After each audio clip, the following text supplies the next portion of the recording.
आपातकाल की 50वीं वर्षगांठ पर भाजपा ने मनाया काला दिवस, कांग्रेस पर साधा निशाना। जमवारामगढ़। गुरुवार को जमवारामगढ़ स्थित ऐतिहासिक गंगा माता मंदिर परिसर में एक विशेष प्रेस वार्ता का आयोजन किया गया, जिसमें जयपुर ग्रामीण सांसद राव राजेंद्र सिंह और जमवारामगढ़ विधायक महेंद्र पाल मीणा ने भाग लिया। यह प्रेस वार्ता 25 जून 1975 को देश में लगाए गए आपातकाल की 50वीं वर्षगांठ के संदर्भ में आयोजित की गई थी। इस अवसर पर भारतीय जनता पार्टी ने इस दिन को काला दिवस के रूप में मनाते हुए कांग्रेस पर जमकर हमला बोला। सांसद राव राजेंद्र सिंह का तीखा प्रहार। प्रेस को संबोधित करते हुए सांसद राव राजेंद्र सिंह ने कहा कि 25 जून 1975 का दिन भारतीय लोकतंत्र के इतिहास में सबसे काला दिन था। इस दिन तत्कालीन प्रधानमंत्री इंदिरा गांधी ने एक न्यायिक फैसले को दरकिनार करते हुए देश में आपातकाल लागू कर दिया था। उन्होंने कहा, एक हस्ताक्षर से कांग्रेस ने बाबा साहब अम्बेडकर द्वारा रचित संविधान का गला घोंट दिया था। लोकतंत्र का गला घोंटा गया और एक ही रात में भारत एक निरंकुश शासन में बदल गया। उन्होंने आगे कहा कि इस 21 माह के आपातकाल कालखंड ने देश की राजनीति को झकझोर कर रख दिया था। लाखों राष्ट्रभक्तों, समाज सेवियों, संघ और जनसंघ के कार्यकर्ताओं को बिना किसी अपराध के जेलों में बंद कर दिया गया था। मीडिया पर सेंसरशिप लागू कर दी गई थी और प्रेस की स्वतंत्रता पूरी तरह कुचल दी गई थी।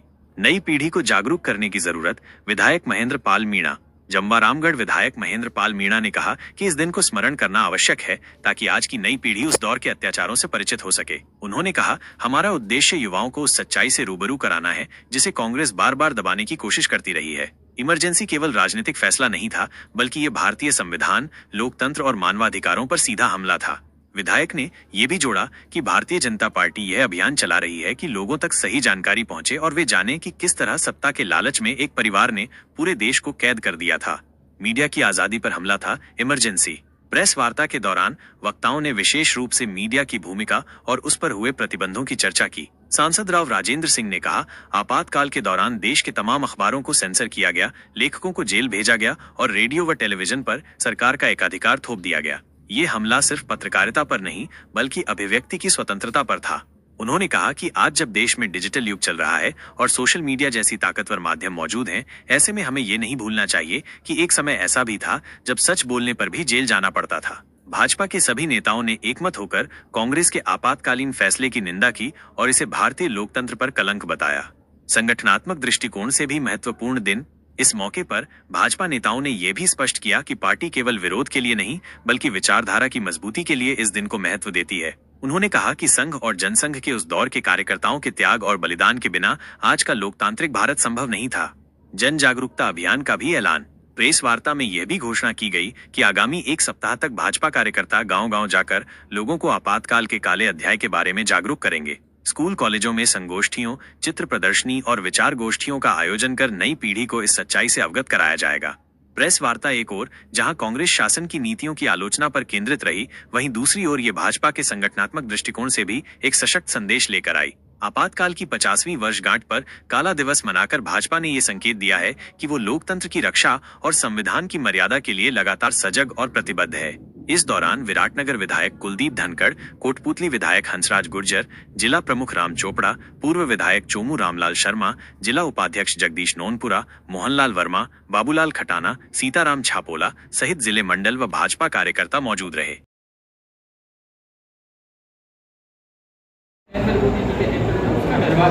चाहे 370 की बात कर ले, 35A की बात कर ले, रामलला के मंदिर की बात कर ले, कश्मीर की उस व्यवस्था की बात कर ले जहाँ कश्मीर के विकास और उन्नति के प्रति हमारा जो कर्तव्य था। प्रजातांत्रिक व्यवस्था में कश्मीर को अपनी सरकार बनाने की व्यवस्था प्रदान की और पूरे इस कालखंड में इस संविधान के प्रति जो एक सरकार का और किसी राजनीतिक दल का उत्तरदायित्व होता है, उसको संपूर्णता से अगर पूर्ण किया है तो उस राजनीतिक दल का नाम भारतीय जनता पार्टी है और उस नेतृत्व का नाम नरेंद्र मोदी। कांग्रेस कहती है कि भारतीय जनता पार्टी लोकतंत्र को खत्म करने में लग रही है। प्रत्यक्ष को किसी प्रमाण की आवश्यकता नहीं। 1975 का कालखंड इस बात का प्रत्यक्ष में प्रमाण है कि किस प्रकार से संविधान को ताक में रखकर एक स्वाधीन भारत का संवैधानिक दायित्व का निर्वाह करने के बजाय एक राजनीतिक दल जिसका नाम कांग्रेस है और उसका नेतृत्व इस वक्त श्रीमती इंदिरा गांधी जी कर रही थी, उन्होंने अपने सत्ता में रहने के लिए उस पूरे संविधान की मर्यादा को तार-तार कर दिया और उन अनुच्छेदों का जो सिर्फ आपातकाल के लिए कुछ विशेष व्यवस्थाओं में जहां भारत की सुरक्षा को खतरा हो या कोई ऐसी व्यवस्था आ जाए प्राकृतिक कि सारा का सारा अधिकार केंद्र को अपने हाथों में लेना पड़े, ये वो व्यवस्थाएं संविधान में थी जो उस वक्त की कल्पना से परे अगर ऐसी कोई परिस्थिति आ जाए कि जहां पूरे के पूरे राष्ट्र की सुरक्षा का सवाल या प्राकृतिक की आपदा इस प्रकार से हो जाए, तब उन अनुच्छेदों का काम होना चाहिए था। 352 से लगाकर 360 तक के जो अनुच्छेदों का दुरुपयोग किया है वो राजनीतिक दल का नाम कांग्रेस है, और जो खुद दोषी है तो दूसरों पर क्या दोषी है?